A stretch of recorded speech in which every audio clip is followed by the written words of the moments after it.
And also Trump's surrender today. Mike, good to have you in. There's a lot playing out today down in Georgia, but first your reaction to what Killenly was just reporting.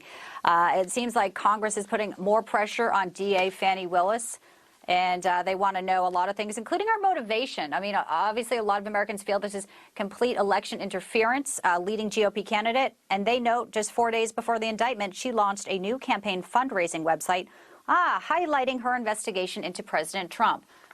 What do you make of this move? Yeah, cheers to House Judiciary Chairman Jim Jordan for sending this letter.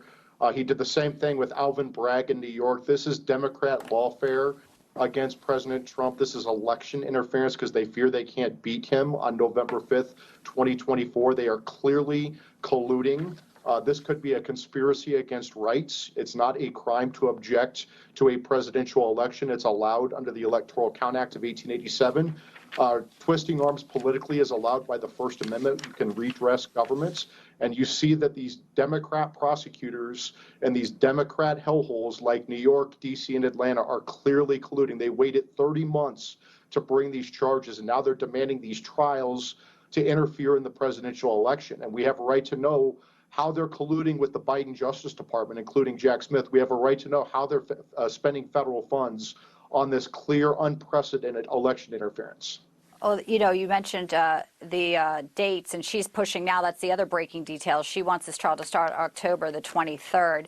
There's folks like Mark Meadows and Jeffrey Clark that are fighting to have it moved to a federal court. If folks haven't been following it as closely, Mark Meadows and Jeffrey Clark will have to surrender by noon tomorrow here at the jail, just like Donald Trump does. But they have a big hearing on Monday, Mike, and it's in front of the federal judge where they're basically saying this does not belong in a state. This is a supremacy clause issue, and that could be really pivotal here where we see it go, because if it goes to a federal court, theoretically, then the motion to dismiss would be next. Yeah, I mean, this should absolutely be removed to federal court. There's federal statutes that you can't charge federal officials in state court for acting within their official duties. That includes Jeff Clark, a senior Justice Department official, Mark Meadows, the White House chief of staff for Trump, and President Trump himself. And just look at the timing of this. Fani Willis, this Democrat DA down in Atlanta, thinks that she can hold a trial within the next 2 months with a racketeering charge with 19 defendants. She's out of her mind. She just shows once again by asking for a trial within 2 months that she's a partisan clown on a witch hunt to get Trump.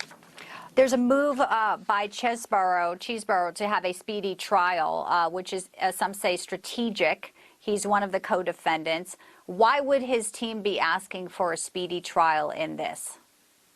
That's a very good question. I don't know. There's a Sixth Amendment right to a speedy trial for the criminal defendants. There's not a right to a speedy trial for the government. So Fani Willis doesn't get a Sixth Amendment right to a fair or a speedy trial. President Trump and the 18 co-defendants do. There's no way they can present that the defendants can gather the necessary evidence to put on a defense so they can have a fair trial anytime in the next year and a half, let alone 2 months.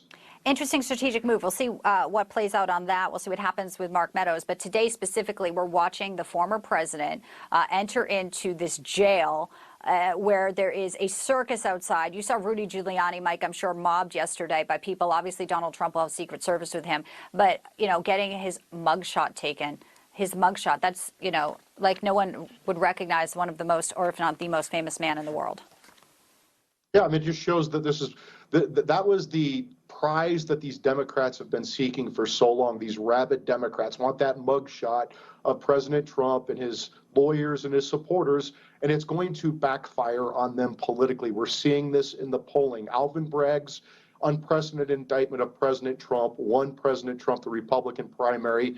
Jack Smith's unprecedented indictment of President Trump for the presidential records he's allowed to have under the Presidential Records Act, I think won the general election, or at least put him in close contention with Biden. These last two indictments by Jack Smith and Fani Willis for the non-crime of objecting to a presidential election, which is allowed by the Electoral Count Act of 1887 and the First Amendment, I think it's going to win President Trump the White House. When they release this mugshot, these Democrats release this mugshot, it's going to backfire on them. It's going to anger the American people that these Democrats have turned America into a third world Marxist hellhole. You very clearly articulate and illustrate it is not illegal to question an election. They also like to drag January 6th into it, but we always highlight that he has not been charged with anything related to anything on January 6th. So there's another sort of red herring, if you will, Mike, with this. Yeah, I mean, unless they have evidence that President Trump incited the riots on January 6th, which they clearly don't, or they have evidence of some sort of extortion, which they don't, there's no legal way that President Trump could have committed a crime on January 6th. Then President Trump can file a motion to dismiss, one on presidential immunity. He was acting as the president of the United States, his presidential immunity. If he's acting within his personal capacity, it's the First Amendment. And they need to file that motion to dismiss. If they deny presidential immunity, that is immediately appealable, and that can get to the Supreme Court. And it may just be heading there. Mike Davis, founder of Article 3 Project, good to see you. Thank you. Thank you. We told you there was breaking news in Moscow. Let's bring this in now.